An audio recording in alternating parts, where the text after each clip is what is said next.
Manx Radio Sport.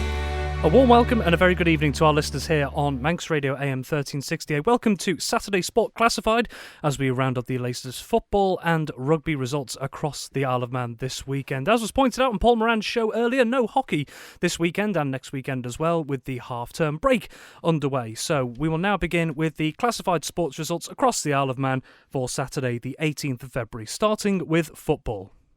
The Canada Life Men's Premier League. Douglas High School Old Boys 3, Union Mills 6. Laxey 4, Douglas Royal 2. St George's 4, St John's United 0.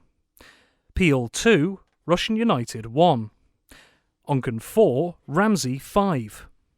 Moran 3, Ayr United 1. In DPS Limited Division 2, Castletown 2, Douglas and District 2. Colby 2, Jims 2. St Mary's versus Douglas Athletic, a home walkover to St Mary's. Foxdale 0, Ramsey Youth Centre 4. Moving on to Canada Life Combination 1. Union Mills versus Douglas High School Old Boys awaiting result. Douglas Royal versus Laxey awaiting result. Russian United 2, Peel 0. Ramsey 1, Onken 2. Ayr United versus Moran awaiting result. And DPS Limited Combination 2. Douglas and District 0, Castletown 5. Jims 2, Colby 4. Michael United 3, Pulrose 6. Maloo 4, Braddon 2. And Ramsey Youth Centre versus Foxdale, a home walkover to Ramsey Youth Centre. And in the North West Counties Football League Premier Division, FC Ashton Athletic 0, FC Isle of Man 1. Those are your footballing results so far for Saturday the 18th of February. If there are any of those results that we said were outstanding, if you do have results and scorers, please do text us those results, 166 177, and in the meantime I'll try and be able to speak properly, as I couldn't get through that entire sentence. Tony Nepham's grinning across the table from me. Well, it's time to bring him in. Tony, a very good afternoon to you, and an eventful afternoon as well in Manx football. Superb afternoon. I've been spoilt this afternoon. Great game at Onken Park. Onken they took the lead and you just thought, is there going to be a shock on the cards here? But unfortunately for them, Ramsey shone through in the end. Great battle right the way through. The way the scoreline went, just everything about it. It had 22 and substitutes coming on as well. Totally dedicated to the cause to try and make a game of it. And they certainly did that. Large crowd. Brilliant afternoon. Excellent. Well, later this evening we will also have the live draw for the Women's Cup, which will be held with one of our guests from Canada Life, the league sponsors. That will be coming up in a few minutes' time. Let's take a look at the results this afternoon, starting off with the Canada Life Men's Premier League. A fair few games here that were absolute goal fests across the Isle of Man today, and the first one up here, 9 goals in this one. Douglas High School Old Boys at home to Union Mills, and Union Mills just haven't quite found the consistency in the last couple of weeks as they showed at the start of the season, but back on form today. 6 goals for them today, 6-3 winners at Douglas High School Old Boys, who are still struggling towards the bottom of the table, Tony. Yeah, they certainly are, and terrific battle as well. And Union Mills, with that win last week against Laxey, just shows you that they're going well now. And it's just 3, we mentioned it at lunchtime, didn't we? Jordan Crawley got 1, Tyler Hughes got 2, and Luke Booth got 3. And just to give you a rough idea, Jordan got the first one 1-0, Tyler got the second and the third, 3-0 it was at half time, 3-1 it was at half time. Then Luke Booth got 1 to make it 4-1. Old Boys got 1 back, make it 4-2. Then Luke got another goal to make it 4-2, 5-2 it was, and then 6-2 for Luke at the end of it. So a terrific game in that. Haven't got Old Boys goal scorers, so if you can text us through 166 177 and we'll give the boys a mention.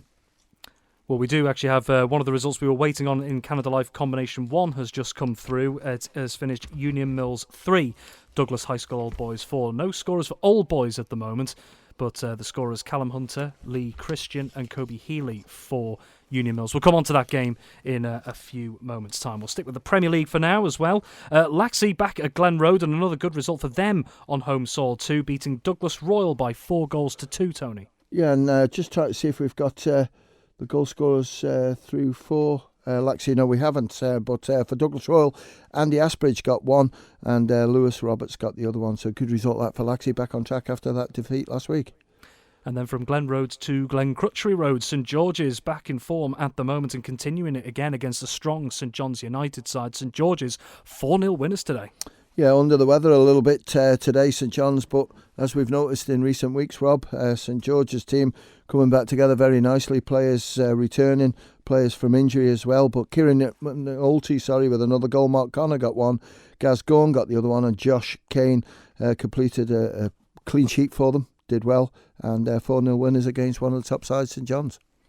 And just as you were speaking there, thank you very much to those who have texted in. We have the remaining scores in that we were waiting for in Canada Life Combination 1, so we can bring you those now. The ones we were waiting on: Douglas Royal 2, Laxey 2, and the other one was Ayr United 7, Moran 2. So thank you very much for texting those results in. Let's head back to the Premier League then, and one fixture that many will have had their eyes on out in the West today. The league leaders Peel up against an in-form Russian United side.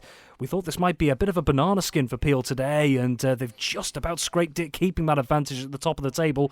But Russian United, they put up one heck of a fight, didn't they, Tony? Peel 2-1 winners today. They certainly did, and I think probably the talking point on this one is the way Dean Kearns got himself sent off, because whatever happened, he got the red card. But Aaron Hawley went in goal, and unfortunately for Aaron, a little bit of a mistake towards the end, because he put the ball on the ground to go and kick it out, and there was a Peel player just behind him, could walk around, take the ball away from his feet, and nipped it into the back of the net. Ashley Blake it was who got the goal for Russian, and we've got a bit of a report here, so we'll bring this out. Lewis Moran scored on the 83rd minute, Paul Whitehead on 86. So it just shows you how late they left it. But Ashley Blake's header after 19 minutes. Russian had to survive losing keeper Dean Kearns on 56 minutes. He was then red carded for fouling Lewis Moran outside the area. Lewis Moran equalised with a header with 7 minutes remaining. The winner came in dramatic fashion. Standing keeper Aaron Hawley put the ball on the floor to kick it out, but he did not realise that Aaron Costain was just behind him, who took the ball off his toes and squared to substitute Paul Whitehead, who knocked it into the empty net. So costly day for Russian in the end, and Peel remain top of the league with 42 points. Like you say there, costly error in that game that's cost Russian United a chance in that one. But do you think they'll be taking, some good points from that, the fact that they were pushing Peel all the way until just maybe that one lapse in concentration or whichever? Well, definitely, because I think it was a big opportunity for Russian today to just stake a claim, really, to be honest with you. And I think they'll be looking forward to the Hospital Cup and the other cups as well, the FA Cup. So Peel today just... And I did say at lunchtime how they're going to cover the loss of Rhys Oates, and they've done it with Paul Whitehead. He's, a real strong player, and the rest of them have just got to rally round now, and hopefully the goals will still keep coming for them, because I'm not saying they're in touch and distance, because that's 17 games played now, so they've got 7 left to play. But they're in the driving seat, aren't they? They've got the points on the board. Corinthians, okay, if they win all their games in hand, they go joint top with them on points, but there's a lot of ifs and buts, isn't there, when you've got games still to play. So at the moment, Peel are at the helm, they're at the top of the league and doing well. Very well, and we've just actually had another message in with these scorers for Laxey today in the 4-2 win over Douglas Royal. Ethan Hawley with 2 today, Brodie Patience with 1, and Sammy Gelling with 1 as well. Well, then we move on. We had a 9-goal thriller elsewhere in the Men's Premier League, and Tony was at the other 9-goal thriller that took place today between Onken and Ramsey. What a game. You don't half-pick them sometimes, do you, Tony? Absolutely thrilling game over there today. Onken 4, Ramsey 5. Yeah, when you think of it, Onken took the lead through Paul Whitley, but, just the way it all went, then suddenly Ramsey got 2 quick goals. The sort of second one, it's got to go down the goalkeeper, because he pulled off 2 really good saves before that.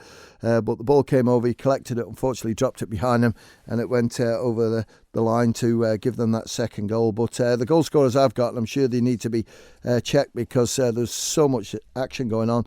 There's an own goal, Darren Tartar got 1, and Rob Morton, to me, was absolute star of the show. He was superb down that left-hand side.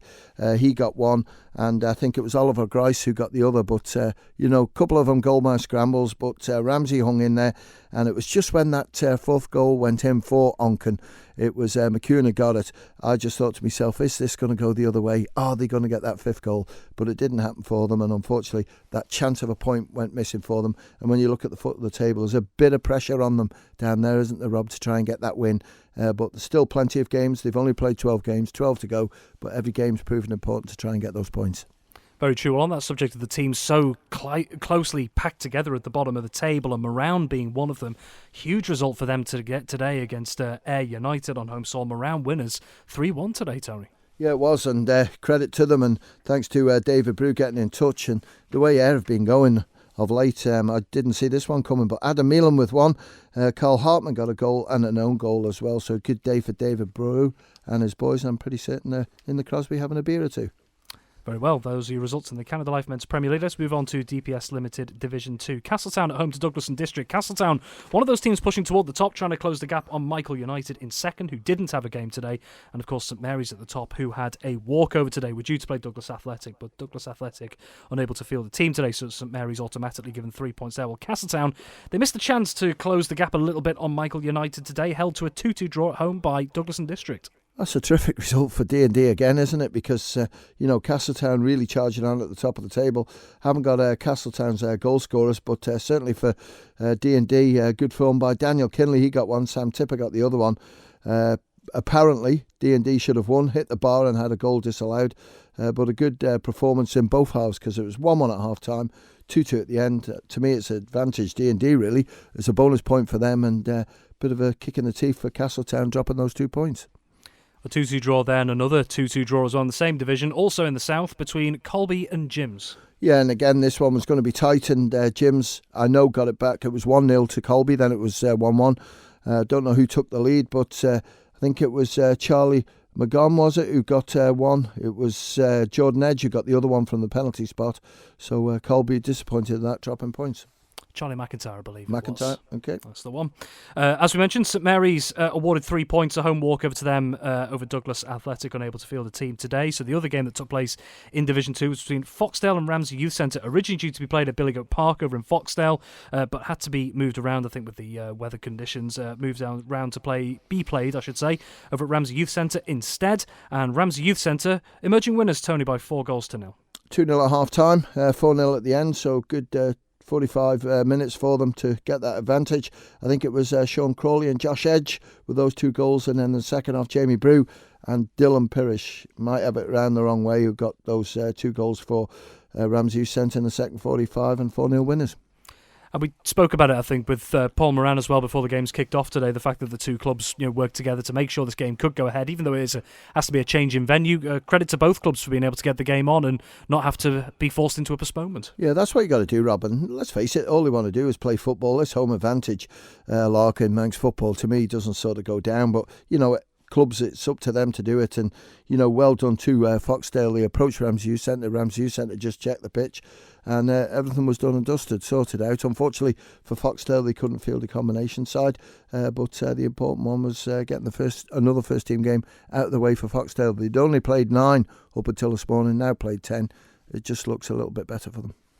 Well, St Mary's got those 3 points today. Michael United not playing. Can anyone catch those two at the moment in those two top spots? I still think Braddon have got a big part to play in this, because there's a little bit of inconsistency creeping in, because when you look at Foxdale recently, they beat Braddon, but St Mary's are looking strong right the way through, and you can understand that.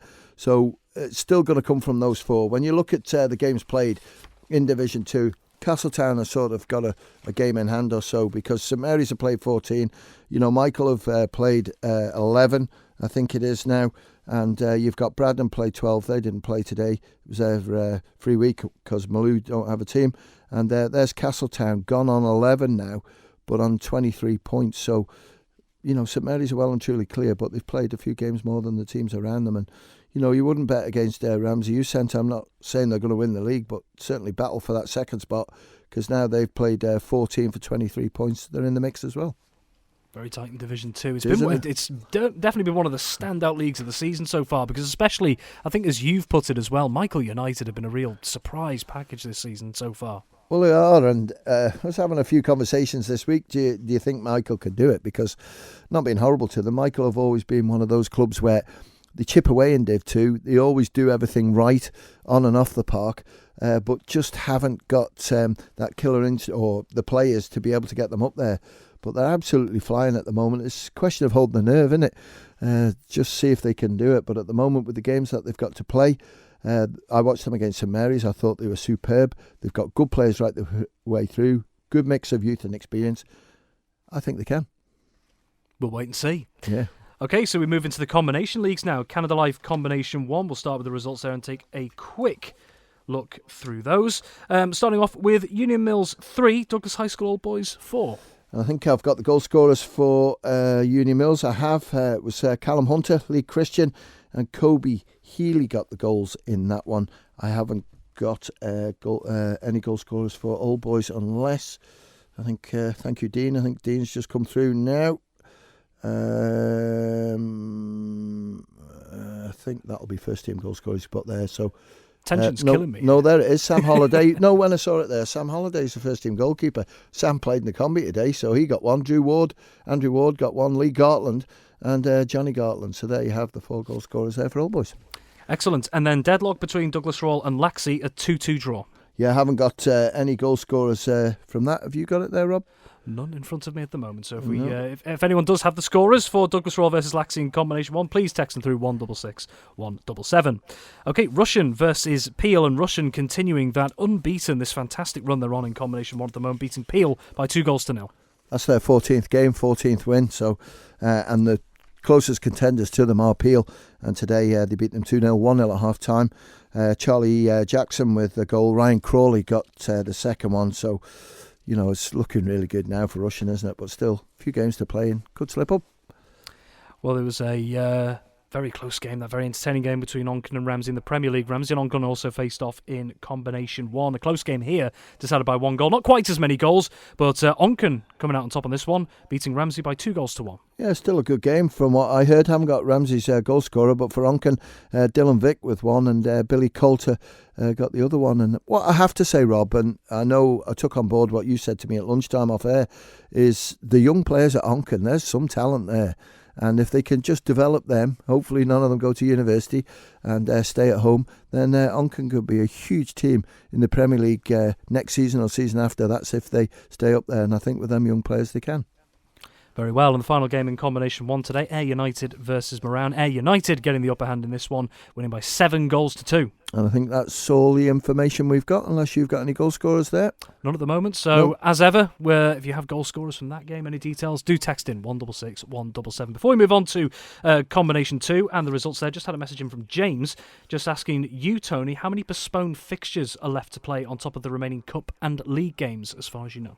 There's a few. I don't know exactly. I'm not sort of worried about it, but yeah, there's still quite a few games to come in. I'll calculate that out for you, James, next week. But, you know, with Cup games coming in, that poor weather that we had, Rob, where all the pitches were waterlogged, and then the snow and everything else to contend with. We've got the Woods Cup coming up next week, so that'll be a few more postponements to go in there. And people say, why do you put Division 2 fixtures on when you put the Woods Cup on, which is Division 2? Because the postponed fixtures then gives me fixtures to rearrange. I know it sounds daft, but as the FA Cup progresses, usually the Division 2 sides go out a little bit earlier, and it's the Premiership sides that go through, so it allows us just to get a few games on. So naturally, it will all start to, the pieces of the puzzle will come together over the coming weeks. But as you say, it's not an easy job, because when you're battling against the elements, you really do have no control over that, do you? Well, you can't. And like today, we lost Foxdale, and Onken Stadium's brilliant. You know, the pitch was good, so well done to everyone that works there. The ground staff work hard, and hopefully the weather's going to change and we get some better weather. But someone said to me maybe some more snow coming in March. Hope not.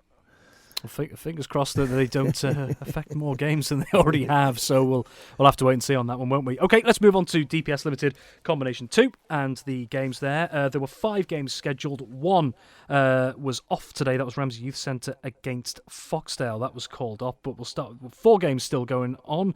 Douglas and District versus Castletown. Well, Castletown in Division 2, unable to get the better hand of Douglas and District, held to a draw, but their combination team convincing winners at Douglas and District today, 5-0. Yeah, and I haven't got any goal scorers scorers, I take it Paddy must be away because he's usually very good to get the goal scorers in. But important thing for Castletown, 3 points, 5-0 win. Very well. And then between Jims and Colby 4-2 winners away from home. Yeah, and I'll let you rattle out these goal scorers, Rob, because it's your writing. And you sure you're not a doctor? I see.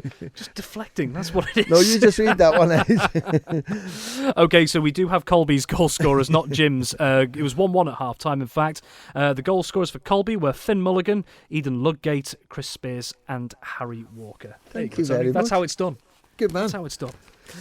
Another high-scoring game as well in combination 2 between Michael United and Paul Rose. Paul Rose coming out on top, 6-3 winners. Yeah, and Michael's goal scorers, Carl Moore got one, Nathan Farragher and John Workman got the other one. But for Paul Rose, Billy McBurney, who started today, he got 2 goals. Brian Lowther got one. JP Joyce, David Priestnell still playing. Well done, David. And Jason Kelch got the other one. So super result for Pulley. And the final game so far of the day, Malou versus Braddon, and Malou coming out on top by 4-2. Yeah, Malou second in the table. I think they are just behind Ramsey Youth Centre. Lee Cura got one for Braddon, and Lex Medley got the other one from the penalty spot. I haven't got Malou's goal scorers. Well, those are your scores in Manx football on Saturday, the 18th of February. Well, that's not the end of football. We do have FC Isle of Man to talk about in just a little bit, but first off, we do have a cup draw to take place, and we're delighted to be joined by Richard Adams of Canada Life as well, who's going to be helping us out. So, Richard, very good evening to you. Good evening to yourself. As a big sponsor of the Footballing League on the Isle of Man, looking into this latest season, seems to be lots of entertainment across the different divisions, so it must be great to see from a sponsor side so hotly contested, the different divisions. Yeah, it's great entertainment. I've been to a couple of games myself. It's been great to watch. And yeah, as a sponsor, Canada Life enjoy supporting our communities. I think they've been involved in football for a very long time now. And we're very proud to do that, and especially now with the women's game in the last few seasons. Yeah. Like you say, Canada Life supporting some of the men's and the women's divisions as well. You've got someone like DPS separately who are sponsoring Division 2 and the combination leagues. The fact that we have prominent local businesses such as yourself continuing to support Manx football, whatever challenges that may be thrown at it, like in any other sport, whether it's the Isle of Man or around the world, to be assisting them to make sure that they can continue things, and that you are, I suppose, shining a bit of a light on what sport's available on the Isle of Man. It's good to see that, isn't it, that combination between the two sides. Yeah, it's great to help out as much as we can. I think successful businesses on the island, I think they all enjoy supporting the local community. Excellent stuff. Well, Tony, first off, could you just take us through a couple of the details of the draw that we're just about to take? Yes, the Canada Life Women's FA Cup, and as Rich has just said, thanks again to Canada Life because they sponsored the island team and then they sponsored the league. They've sponsored the league now over 10 years, 15 years in total with the island team. And when we're looking for a women's sponsor, Vicky and Dan and Sean were all there, only too happy to help. And, there's diversity and inclusion as, the world is big in now. And when you look at women's football over in the UK at the moment, we're going to try and replicate that on the Isle of Man, and with Canada Life support we could do that because they've also taken on board to sponsor the women to go to Guernsey in the Island Games. And when you look back at previous results, they're always there or thereabouts for the awards, and some really good young players coming through, and I'm pretty certain that Wayne Lacey appreciates all that, and the girls as well. And we just want to get them out of their misery and get 2 games out of the way for the first round of the Canada Life Women's FA Cup. So Richard has 6 balls in the bag. I've pre-shown him what's expected of him. So if you can draw out the first one, and we'll see who gets the home tie. The first team is team number 4. Number 4 is a home game for Malou. And they'll be against team number 5. Number 5 is Onken. So the first game is Malou against Onken. Second game, please. Final game. The home side will be number 3. Number 3 is Douglas Royal. And they'll be playing number 1. Number 1 is Castletown. And just to make sure everything's right, you should have 2 more teams left in that bag. Should be number 2 and number 6. 2 and 6 are there. Excellent. So that's buys for, if you like, the 2 top teams, which is Corinthians and Peel. But the 4 teams who do have a fixture, and I think these are played on Sunday the 12th of March, is Malou will have a home tie against Onken, and the second game out is Douglas Royal against Castletown. Thank you, Richard. Yeah, thanks. That was harmless, wasn't it? That's easy enough. Direct and to the point, that's what we like, Richard. Thank you very much indeed. Well, Tony, just having a look at those ties. Women's FA Cup draw, you expect the fixtures to be played on the 12th of March as it stands. Malou versus Onken and Douglas Royal versus Castletown. Which of those maybe stands out as the standout tie of the two? Well, I think Malou against Onken. Malou will fancy their chances against Onken. They played each other recently, but Onken are quite capable when they've got the full team out of competing with the top teams, as they've shown this year already. So I'm pretty certain that Liam Thomas and Brian Callow are very happy with that draw, and I'm sure that Malou will be looking to cause an upset. Douglas Royal against Castletown should go to Douglas Royal. You know, at the moment it's like Corinthians Peel and Douglas Royal the top three, but Douglas Royal, again, a lot of good young players who are coming through, learning their trade, and they'll be looking to go through, and I think they will, against a Castletown side that struggles at times with players' commitment to work and other sports. Very well. OK, let's move on to FC Isle of Man. They were hunting back-to-back victories today after a 4-1 win last weekend at home to Earlham, which ended a 6-game losing streak. They travelled to Wigan this weekend and this afternoon to Brocksteeds Park to take on bottom of the table Ashton Athletic. And FC Isle of Man, they wanted 3 points and they got them. They had to work for them to get a narrow 1-0 victory today over Ashton Athletic. Dean Leese's close range attempt in the first half. The difference between the two sides, meaning FC Isle of Man do themselves a bit more of a favour to try and get themselves away from the relegation zone as we enter the final games of the NWCFL Premier Division season. Well, at full time, I caught up with FC Isle of Man's interim manager, Paul Jones, to get his thoughts on today's performance and his side securing vital back-to-back wins in the last 7 days. Yeah, it was a really good performance, very different from last Saturday.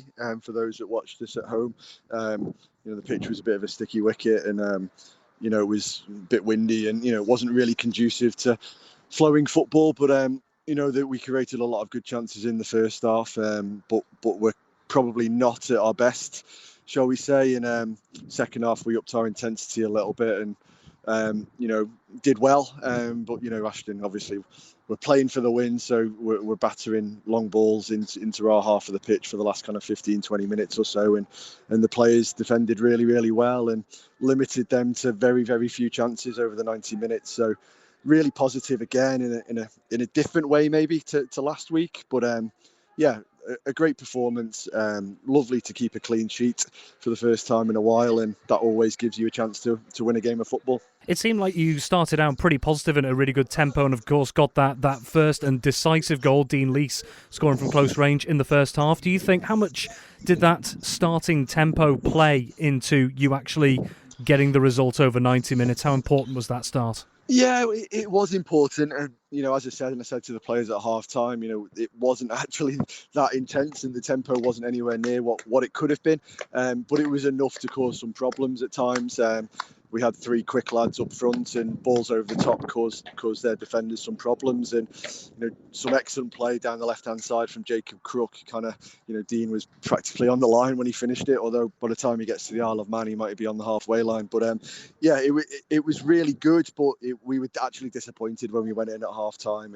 And we thought our standards weren't quite as good as we expected them to be. But it was enough today. And Ashton have had some good results recently against some good sides. And, they were very stiff test and good opposition. But, that first kind of 30 minutes or so, we created a number of really good chances. And unfortunately, one of them went in. You've already touched on it there. You obviously tried to play a certain brand of football. And you said maybe on a surface like the Bowl, it's different than playing at Brocksteeds Park today. A bit of a sticky pitch, as you put it. But do you think that shows a different side to your players, that they're able to possibly, to coin the phrase, win ugly? You have to at this level of football. That's the bread and butter really of Step 5 football. You can't expect to go out and pass people off the pitch. Firstly, they won't allow you to do it, and obviously as you go through winter, the pitches don't allow you to do it as well. So, you've got to play to the conditions, you've got to play to the opposition, you've got to do what you need to do to win a game of football, and I thought the players did that exceptionally well today.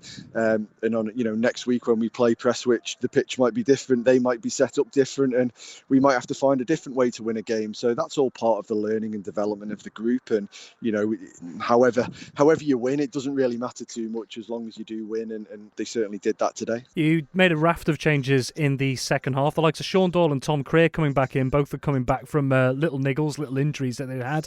Do you feel like your squad's getting to a point now with players returning that you have that little bit more depth to continue to try and succeed in this division throughout the rest of the season? Yeah, I think, as I've said to you from day one, I've always believed in the player group, and I think some of those younger players now are getting more and more experience, and with a little bit of kind of maybe the older or wiser heads around them starting to come back in, it certainly helps. So I think we've always had a strong squad, but I think now with the players getting the experiences they've got, they've improved significantly. They understand the game at this level far better than they did maybe 3 or 4 months ago. So yeah, it's going to be very tricky over the next few weeks with lots of players around, all playing well.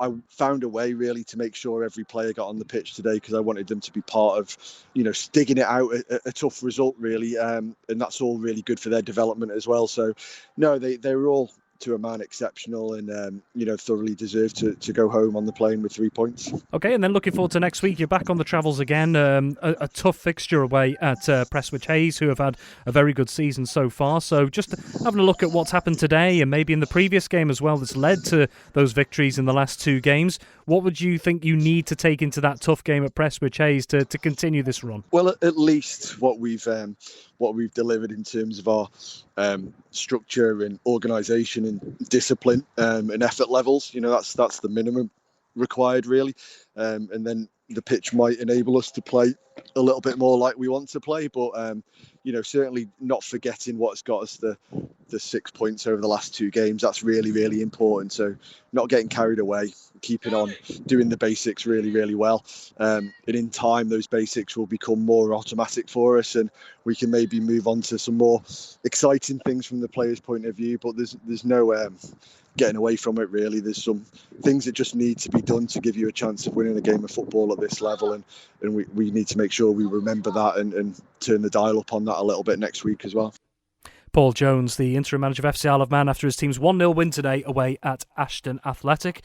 Well, Tony, just to get your thoughts as well, we all wondered how FC Isle of Man would try and build on that big result at home to Earlham last weekend, and how they would do against an Ashton side who are bottom of the table but picked up some really good results going into this one. Yeah. Last weekend, an away win at AFC Liverpool, that is no mean feat at all. Paul Jones talking there about it being a sticky pitch over at Brocksteeds Park, and whether they had to win a bit ugly. He said they had to win a different way today. Do you think that bodes well for the sort of mentality these players are capable of, and if they can do it consistently? Well, it does, because when you think of it, every home game, they're playing on a luxurious surface. I know it's 3G, but they know it's playable, and this is why people like to come over and play.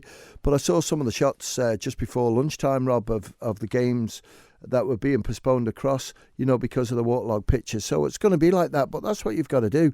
It's just as difficult for both sides, but it's terrific. That's 6 points in 2 games now.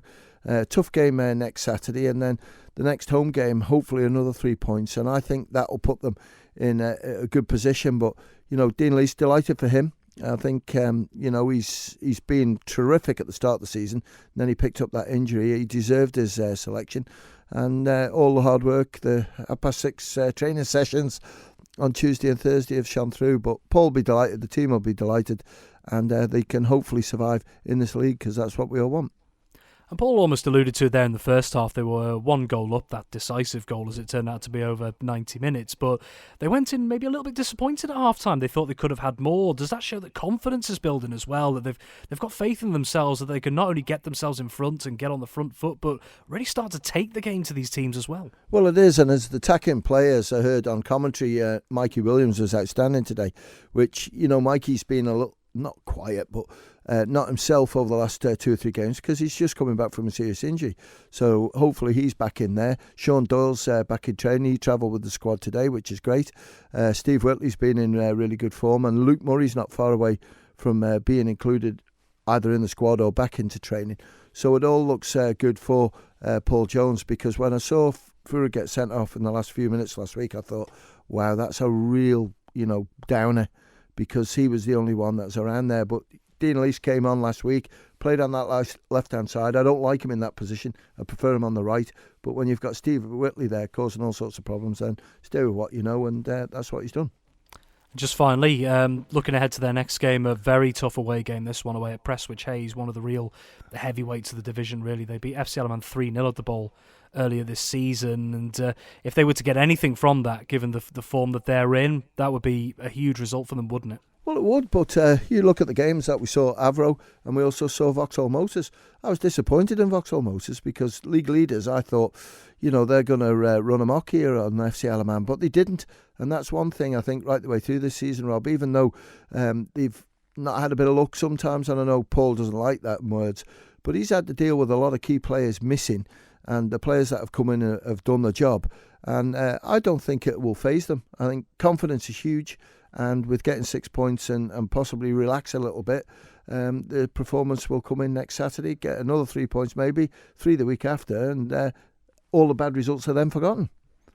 Well, Tony, thank you very much once again. We'll be catching up with you in a couple of days' time. Manx Radio Sport.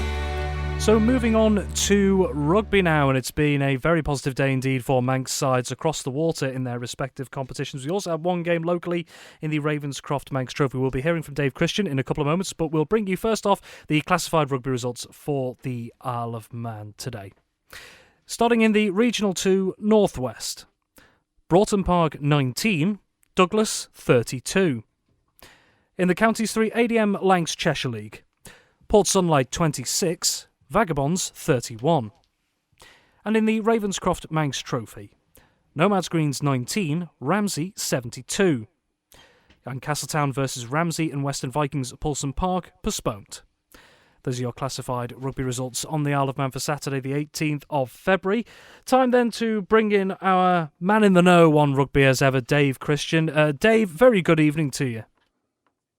Yeah, good evening, Rob. I'm not sure about man in the know, but the man with the match details, I guess, is probably fair to say. That's not a bad way of looking at it, but OK, let's start with Regional 2 Northwest. Douglas travelling to Broughton Park. Douglas with that nice little buffer away from the bottom of the Regional 2 Northwest up against the Broughton Park side just below them. Had a couple of games in hand as well. They'll have seen that as an opportunity, but Douglas capitalising massively and a big win for them today.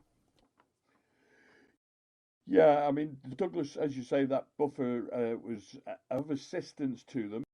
But I'm sure there'll be much more 5 points in the bag from this match. They're in a little bit of a precarious position than Vagabonds, and there's a little bit of comfort around that. Allows the players a little bit more freedom. They're not continually looking at the scoreboard. They've beaten Broughton Park at Portashee. They travelled with a game in the first half. His try was converted by Luke Highland, who also added a penalty, and that left Douglas leading 10-time. In the second half, Sam McCord went over twice. That pushed Douglas clear. Highland converted one of those as well.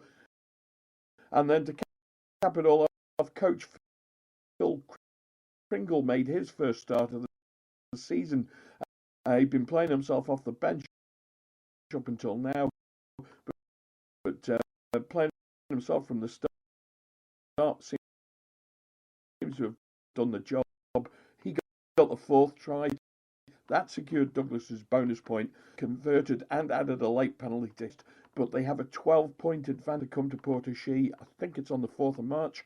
And that'll be another opportunity for Douglas to pick up some more points. So probably, if I was a betting man, I'd say Douglas are probably going to avoid relegation this season. And that'll give them an opportunity to regroup over the summer and push on next season in Regional 2 Northwest. OK, then looking through Counties 3 ADM Lancs Cheshire League, Vagabonds away at Port Sunlight. Vagabonds bottom of the Counties 3 ADM Lancs Cheshire League at the moment. I think, Dave, you put it in your report as almost a bit of a do-or-die situation, a bit of a do-or-die fixture for them today to avoid finishing at the bottom of the table as a guarantee. Quite the opposite happening today from the challenge that they were expected to have. Vagabonds coming away with victory today. A big one for them away at Port Sunlight. Vagabonds winners by 31 points to 26. Absolutely, they'll be. I was going to say they'll be pleased with the result, but that would be one hell of an understatement. They're going to be ecstatic about that result. They haven't had a win on the field this season. The only one, the win column for them prior to this, was when Old Bedians failed and they were awarded 5 points under the competition rules. So to get a win on the pitch for them, absolutely marvellous. The players have been steadily improving since just before Christmas. They pushed Duckenfield really close at Ballafletcher. Didn't quite get over the line that day, but they have done today, and that's quite important for them. It doesn't get them off the bottom of the table. They are still bottom, but they're now just 3 points behind Port Sunlight. They've got the same number of games left, and they're probably going to finish second to bottom, I would guess, if they can pick off a win in their final matches. But for Vagabonds, the future's still a little uncertain because there are a rather complicated set of rules about promotion and relegation, which only the RFU could come up with. But it'll be a decision made by the division's organising committee. What they have to do is see what's going to happen at the level below. It's only a small league down underneath Vagabonds, and there have been quite a few walkovers in that. So I suspect we'll see a couple of teams drop out of that, and it may mean Vagabonds will hold station no matter whereabouts they finish in the league table. Today, though, it was all good. They left him right to the very end, so any travelling supporters would be nail-biting for much of the match. And it was a clearance kick charged down by Stevie Gorn. That gave Cal Donnell an opportunity to score the try. He made the score, and that won the game for them. They've been on level footing all the way through, though. New signing Dan Bonwick went in for 2 tries. Joe Lowe got 1, as did Aaron Leddingham, whose try secured them the bonus point. Cam Finley had kicked 3 conversions along the way, and that keeps them, as I said, rooted to the foot of the table. But they've got Bury, I think, going to visit for the final game of the season. I think that's about the 11th of March, and a win against Bury would just could potentially put them above Port Sunlight. But that's all. That's all in the future. Those guys will be certainly celebrating this afternoon. I play to them too. They've worked hard and they deserve something on the pitch. Well, yes, Dave, you just sort of alluded to it before that even if Vagabonds were to finish at the bottom of the table, the relegation is not a certainty. It depends on what happens to teams below and how the leagues are structured come the next campaign. Well, what indication, if any, is there at this point as to when a decision might be made on the structures of the league? Does it have to be after the season has concluded and therefore Vagabonds will have to wait no matter what? There'll be a decision. I think the divisional organising committee will take their time, and they'll make sure that anybody who wants to enter or indicate whether or not they're leaving will. I think that is sometime 3rd week in May, there and thereabouts. Certainly before the end of June, because by the end of June they'll want next season's fixtures to have been decided and all the league structure mapped out. So it won't be that long for them to wait. I don't think logistically it doesn't make too much difference for them whether they find out in April, May, June, or July. To be quite honest, the fixture list will be out when it's out. But the divisional organising committee like to have everybody confirmed in or out before they'll make a call on relegation. The actual playing regulation says something like the promotion and relegation follows normal RFU rules except at level 7 and below, which is Vagabonds. And it then goes on to say that it follows the normal rules, but the divisional organising committee have discretion to vary them to ensure that the leagues above and below remain with the same number of sides in as started the previous season. So make of that what you will. It's for me, because I've been doing this a long time, it's the usual RFU complexity. Because everything's run by several committees, everybody wants to put their oar in, and there's never really any certainty. And the other thing, of course, the RFU like to do is make sure that travelling distances are kept as short as possible. And sometimes that involves, they call it levelling across. So this is in a Lancashire and Cheshire pyramid, but there could be teams moving over from Staffordshire or into Staffordshire or out of Staffordshire just to make sure that the travelling distances are as low as possible, because that's been a big bugbear in Lancashire, Cheshire and Cumbria for certain. I mean, teams from East Manchester having to travel to Carlisle and perhaps further north has been a bugbear for many years, and the current structure is supposed to try and avoid some of those big travelling distances. It's working so far, but like I said, I had a glimpse at the Division 4 earlier on this afternoon, and there's 2 or 3 walkovers every week.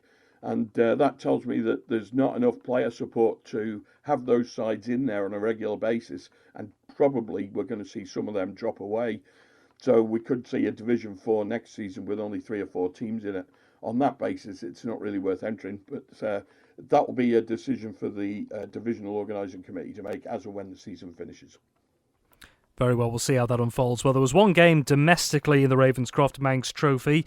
One of the games was called off. That was Castletown versus Ramsey and Western Vikings at Paulson Park. That's postponed. But one of the game did go ahead over at Ballakillia, the one that you were at, Dave, between Nomads Greens and Ramsey. And Ramsey convincing winners by 72 points to 19.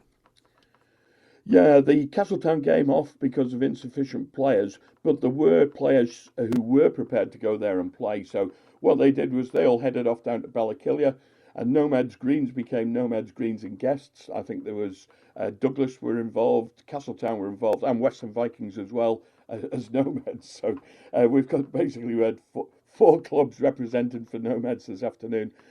It was all good fun. Unfortunately, it was a big score for Ramsey, which put a little dent probably in the afternoon for those players who did turn up. 72-19, the Ramsey backline just a little bit too quick for Nomads on the day. Josh Coutine and Braden Roach scored the early tries for the Blues. Harry Goodwin, the Western Viking playing for Nomads this afternoon, he struck back for Nomads. Sean Christian converted that. But then Ratliff went in for a try of his own. Josh Coutine got a second. And then Sean Christian crossed for Nomads and converted his own try. And that left Ramsey 24-14 ahead after an almost breathless opening 25 minutes. And started to ease away at the end of the first half. Jake Richmond, he went over for 1. Josh Coutine completed his hat-trick, and they led 36-14 at half-time. In the second half, Will Keenan, who was on the island for the weekend and fancied a run out, he went over for Ramsey early in the second half. Nomads replied at the other end through Conor McCocken, but Ramsey then ran away with it. Play got a little bit more fragmented. That suited the quicker Ramsey backline. Dan Richmond grabbed 2. Josh Coutine got his 4th, and Dale Ratliff went over twice in the closing stages to complete a hat-trick of his own. Very well, and just one final question, I guess, before we let you go. The Ravenscroft Manx Trophy, it's in this cluster format that we've seen over the last few weeks to make sure that teams and players are getting as many games as possible, replacing the Manx Shield. Now that we're a few weeks in this cluster format, from maybe what you've heard from players and coaches or others, how is it being received at the moment? Well, it depends who you're talking to. The coaches don't like it. I don't like it. But on the other hand, it's the players who are involved who are the main driver for anything. The Manx Shield format wasn't working the way it was being run. There were far too many walkovers. And you essentially had Ramsey and Southern Nomads had about a team and a half each. So that meant that the Blues, Greens and Reds and Whites, it meant they were essentially the same players over and over again. Castletown had a massive amount of on their squad. They went down to a handful of players. And Western Vikings up and down a little bit. They can get out 2/3 of the team, maybe a little bit more on occasion, but something had to change, and that's why they went to the cluster format. I don't know, the RFU computer system won't let me put the fixtures into it. But the players are enjoying it. They're getting regular rugby. There's not quite as much pressure on them. Well, Dave, sorry to interrupt you, but we seem to be having a few more technical gremlins with your microphone that have been, I know, plaguing you throughout the day. But thank you, as ever, for the roundup of today's game. A great games, I should say. Great days for Douglas and Vagabonds, and a commanding win for Ramsey in the Ravenscroft Manx Trophy. So Dave Christian with that report there. A lot of thanks to him, as ever. Well, we're going to round things off tonight looking at motorsport, and there are 100 days now until the Isle of Man TT races in 2023, and Michael Rutter will be back at this year's races on the Snaefell Mountain course on the Honda RCV MotoGP replica, which he last rode here in 2019. Chatting about his choice of machinery for this summer, he was chatting to Dave Moore. I had a hard time last year at the TT. Really, just with a few issues with the BMW and obviously the tyre situation. And I really struggled to get into it. You know, it's been sitting in the corner, RCV, for a couple of years now, since 2019. Obviously, everything's got a shelf life, and how many miles are on the engine was up to mileage virtually. So we had to look into it to try and get rebuilt and get back out again. And luckily, we can get everything for it. And we thought, why not? Why don't we, it sounds good. A lot of people still ask about it. It's something different out there to, all the normal Hondas and Suzukis and BMWs and Kawasaki's and that. So it'd be nice to see it and hear it. It's obviously competitive-wise. It's obviously a few years old now, that bike's 2016. We're not going to be going for race wins, but at my age anyway, we're not looking at that anyway. We're just trying to get round there to a reasonable pace and put on a nice show. You're the other side of 50 now, so what keeps bringing you back? I don't know. Me and John McGuinness were speaking about, what the hell we're doing, but we get so much enjoyment out of racing and riding, especially like riding something like the RCV, and we've got the new R7 Yamaha we're building, which is interesting as well. So what do? There isn't only as we are 50. Me and John are gonna be 51 this year, and we start at TT. And like you look back and think, God, where's all that gone? And we've still got a lot of experience, and we can get around at half reasonable speed. We're not gonna be anything like we used to be, but yeah, we enjoy it. I think that's the down to it. You've got to. We're doing it for so long. You've got to enjoy something, and that's what we do. A special TT for you as well this year. It'll be your 80th start, or you've had 80 starts, I think, already, haven't you? Your father, Tony, multiple TT winner and TT world champion, 82 starts. So all being well, you'll surpass that total. Yeah, hopefully it'll be good, won't it? My dad obviously 82 starts, and I never realised it was 80 till I looked into it last week. So yeah, it's a fair old number of starts, isn't it? And I missed like so many years as well, like not coming to TT from 2000 to 2007. If I'd have carried on, you could have had a load more. But I mean, I think it's 34 years of racing now I've been doing it. It's like, my God, it's like, where's it gone? And yeah, you just it's obviously got to come to an end sometime. But while still get around okay and enjoy it, I'll keep having a go. You've written 2 books about your life in racing. The second being really about your dad. Yeah, we've got Life of a Racer and Life for Racer 2. So it's a book mainly about me looking at my dad's career, and my dad did so much to racing, and so many people asked about him, so many people provided stories. Something a bit different to how my career went, and unfortunately how he ended up as well. So nice, a bit of a tribute to my dad as well. And I think both books are completely different in different ways, but it's from the heart, and I tell it how it is basically. Okay, finally then, you're dusting off the RCV. What will you be doing in terms of preparation for the TT? I know there's this question mark about the Northwest, but what's the plan? Yeah, we've got doing Goodwood, a members meeting it's called, on some classic bikes. I'm going to try and get out at Silverstone, and then we've got quite a bit of testing in Spain, so I'll have plenty of mileage, and obviously the Northwest 200 as well. So we'll be up to speed by then. Michael Rutter chatting with Dave Moore there. Well, that's all we have time for on Saturday Sport Classified this week. Thank you very much for joining us on Manx Radio AM 1368 and digital for your latest roundup of sporting results across the Isle of Man. We'll now be handing over to Christy de Haven over on our FM frequency. Have yourself a wonderful Saturday evening and have a wonderful weekend as well. Until next time from me, it's bye for now. Manx Radio Sport.